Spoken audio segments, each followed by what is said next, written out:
भारतीय जनता पार्टीलाच राहणार. जे अगदी फार वेळ भाषण करण्याची वेळ नाही. पत्रकार बंधू वगैरे बराच वेळ थांबले आहेत. थांबल्याच मला माहिती नव्हतं, नाही तर मी पटकन बाहेर होतो. पण त्यांना वेळेत मोकळं करणं हे उपयोगी असतं. ते फार वेळ रेंगाळले तर मग काहीतरी नवीनच तोडमोड केलं त्याच्या हाताशी लागतं. तर वेळेत बाईट घेतलं की जायला बरं. तर जास्त वेळ बोलण्याचा विषय नाही. पण समजा शिवसेना पक्ष कोणाचा, तर तो बाळासाहेब ठाकरे, स्वर्गीय बाळासाहेब ठाकरेंचा, उद्धवजींचा. मग मनसे कोणाची, तर राजसाहेबांची. मग राष्ट्रवादी काँग्रेस कोणाची, तर शरद पवारांची. काँग्रेस कोणाचा, तर गांधींचा, म्हणजे इंदिरा गांधी, राहुल गांधी, राजीव गांधी, राहुल गांधी, सोनिया गांधी, त्यांचा पक्ष. बाकी ते भारत माता की जय म्हणून आले जाईल. बाकी तरीच म्हणाय मुलायमसिंह यादवची पार्टी मुलायमसिंह यादवची, लालू यादवची लालू यादवची. एकमेव भारतीय जनता पार्टी पक्ष असा आहे की कार्यकर्त्यांची पार्टी आहे आणि ती विचारावर आधारित आहे, चिन्हावर आधारित आहे. वर्षावर्ष चालणार आहे. त्यामुळे आपली पाटलांनी बरोबर निर्णय केला की आपण तर अजून काही दिवस राजकारणात आहोत.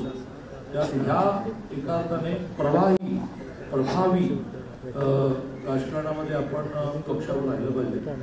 पण मुलाचं भवितव्य त्यांनी पाहिलं. मग त्याला जर पुढचे किती वर्षाचा मला माहिती आहे आणि जाहीर विचारायचं नसतं, पण जर 25 वर्षाचा असेल तर म्हणजे 40 वर्ष त्याच्या हाताची राजकारणाची आहे योग्य केला आहे.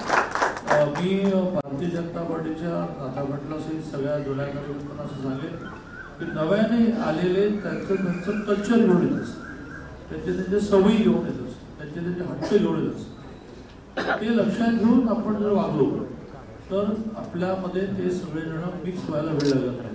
हे आपल्या पार्टी असं चालत नाही. चपला बाहेर काढायच्या रागत बसं म्हणजे ते आवाज चपला बाहेर काढायचे लागत बसं म्हणून सांगितलं तर तुम्ही कशाला लगेच मला म्हणजे आता चपला करून घेतात.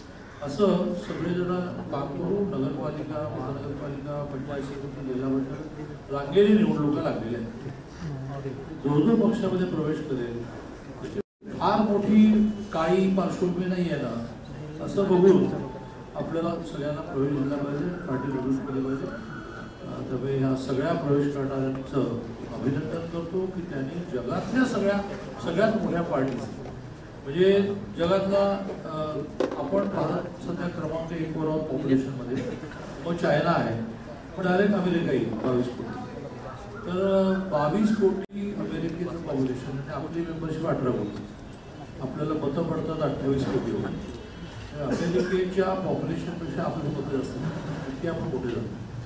अमेरिकेनंतर कुठलाच देश असा नाही आहे की तो 6 कोटी 10 कोटी वाला त्याच्यावर आहे. 60 देश असे आहे की त्यांचं पॉप्युलेशन 1 कोटी खाली आहे. मेंबरशिप आपली 18 कोटी. असे मोठ्या पक्षामध्ये प्रवेश केल्याबद्दल त्याचं अभिनंदन करतो, त्यांना शुभेच्छा देतो.